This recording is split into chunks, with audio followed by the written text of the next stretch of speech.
Watch Dogs is officially dead.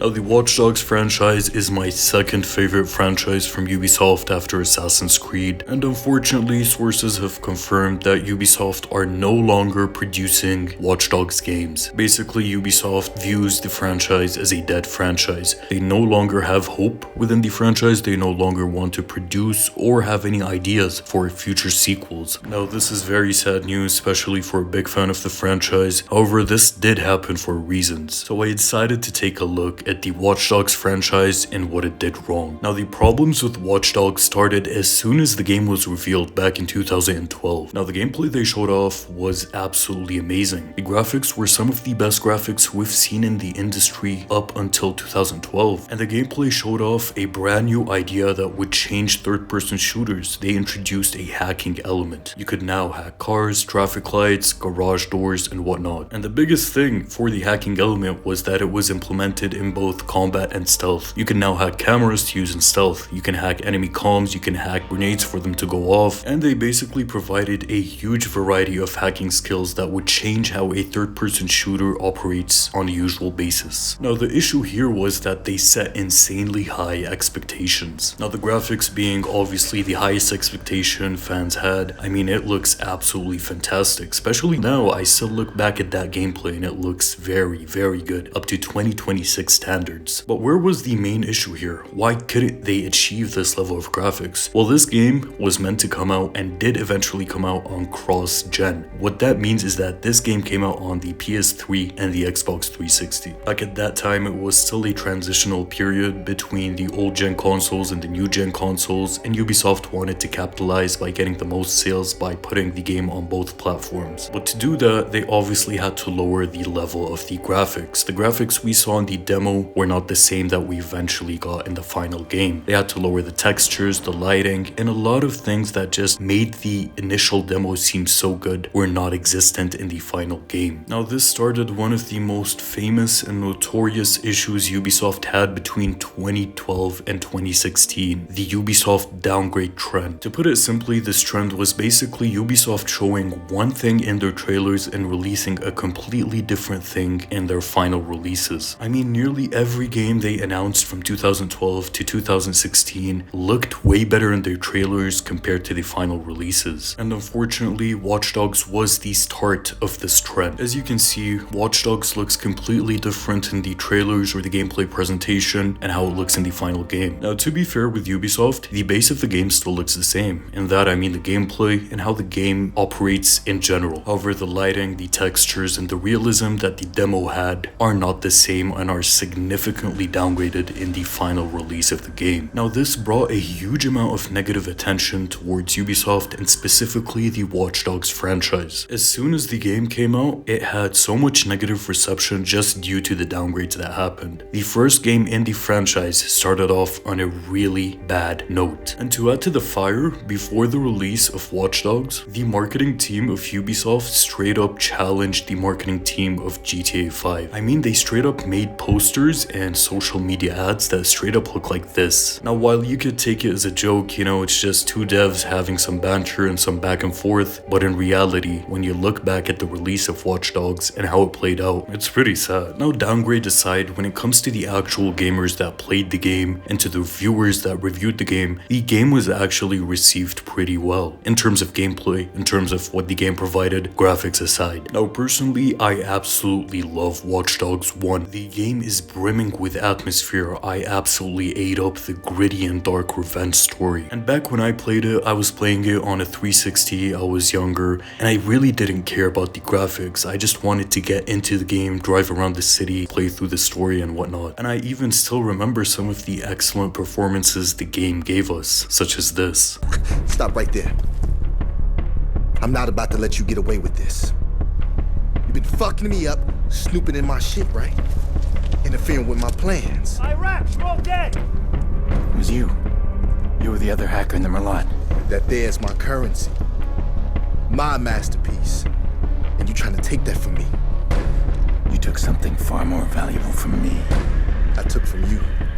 Motherfucker, I don't even know you. And I even think the hacking element was very well implemented in Watch Dogs 1. It provided many new ways to play the game, and I genuinely felt like I was playing something I've never played before. Unfortunately though, even if the game was well received by reviewers and by loads of gamers, the game still had a damaged reputation from the marketing it had. Now after 2 years, Watch Dogs 2 released, and I know 2 years is pretty fast to release a full-on AAA game, but they managed to do it. Now Watch Dogs 2 took us away from Aiden's story and took us to a completely new world, a new city, San Francisco. Now this was done for a big reason. One of the biggest complaints of Watch Dogs 1, besides the graphics obviously, was that they didn't really enjoy the main protagonist, how he was written, and how he just expresses himself. Now for many, Aiden came out as dry and he just wasn't that charismatic character a main story needs. Now personally, I really liked Aiden Pierce's character. He was serious, he was dark, but he also had charisma when needed. He was always committed throughout the main story and he would just get shit done. There was nothing that would go over his head and he managed to handle every situation in front of him. Back to Watch Dogs 2, they basically took a dark and gritty tone from Watch Dogs 1 to a more lively one, a more cheerful one in Watch Dogs 2. Now the marketing of Watch Dogs 2 was vastly different compared to Watch Dogs 1. Ubisoft learned their lesson. They did not overpromise, they did not overhype. They provided gameplay that is taken exactly from the game and released the game in the same way it looked in the trailers. However, unfortunately, due to the damage Watch Dogs 1 did to the reputation of the franchise, the game did not sell as well as Watch Dogs 1 and its initial sales were lower than expected. When there's trust broken between a dev and a consumer, it's very hard to bring it back and you need to take multiple steps to fix that relationship. Now what makes this worse is that Watch Dogs 2 is genuinely great. It has one of the most underrated open worlds in gaming. Its city feels so alive. Every NPC feels like they have a different life. When you hack and check their profiles, each is unique and different. Every NPC has their own activity, the city is vibrant, the design of the city is marvelous. And unlike recent Ubisoft games, the map was medium-sized. They chose quality over quantity in terms of design. Now the gameplay was taken from Watch Dogs 1 and significantly improved. The hacking was better, more diverse with more variety, the gunplay was punchier, and the stealth was better than ever. But even with all the upsides the game had, as mentioned, it's harder to fix a damaged reputation than build a new one. Now to be fair, no game is perfect, especially Watch Dogs 2, and the issues Watch Dogs 2 had is that they overcorrected with the tone. Now they took us from a dark and gritty tone to a completely opposite tone. It was too cheerful. In my opinion, they could have struck a balance between the dark and the cheerful, but they just went too much with one side over the other. I mean, Watch Dogs 2 had many goofy scenes. Here's one of them. Activist mode.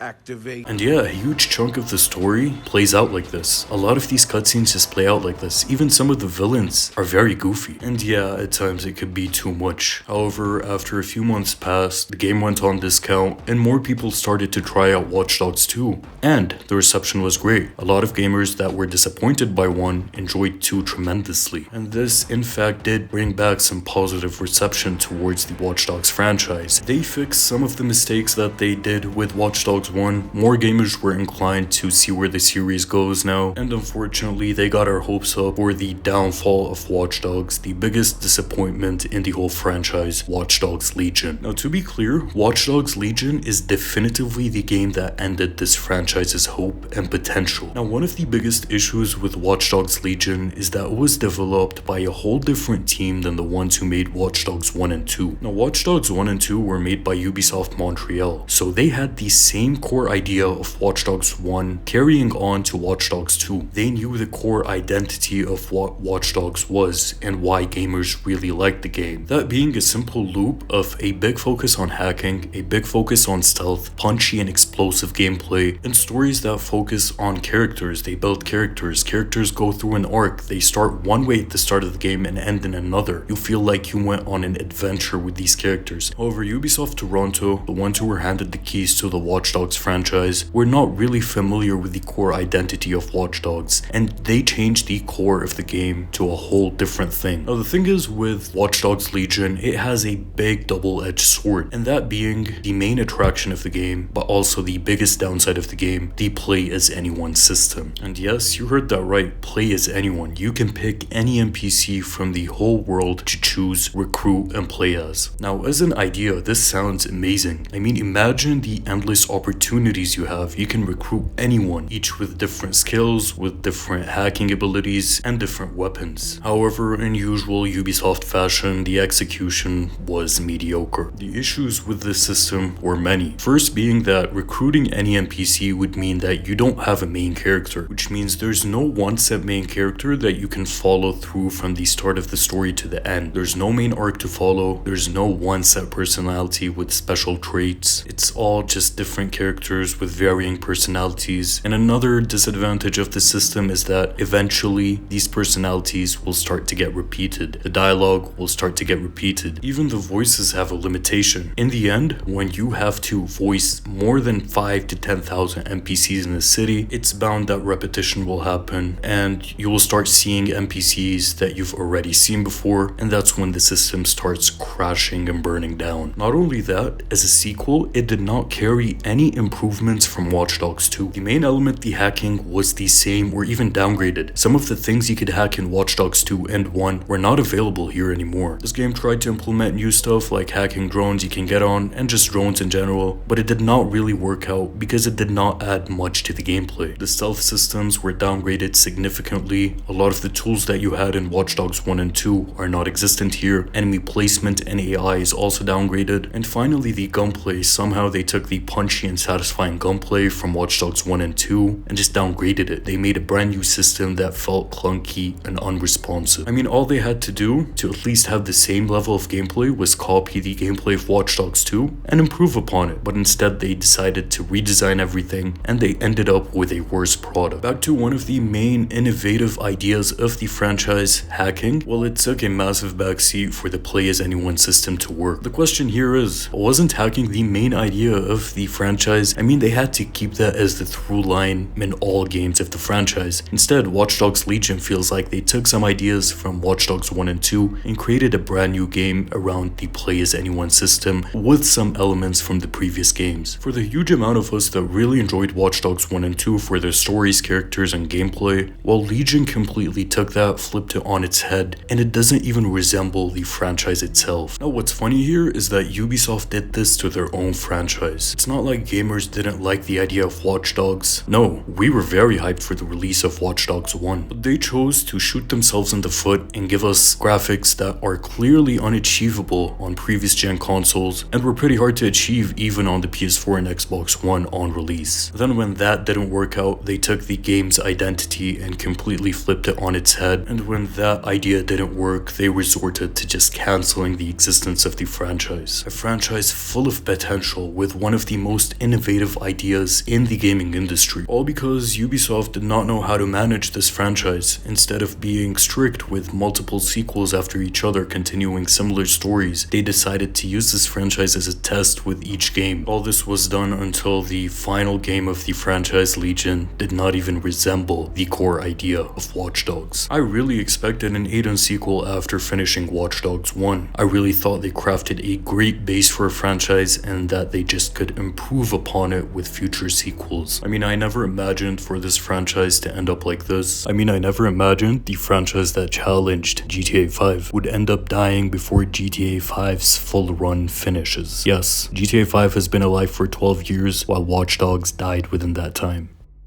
This is huge! You gotta walk away from this, man! Some things you can't walk away from.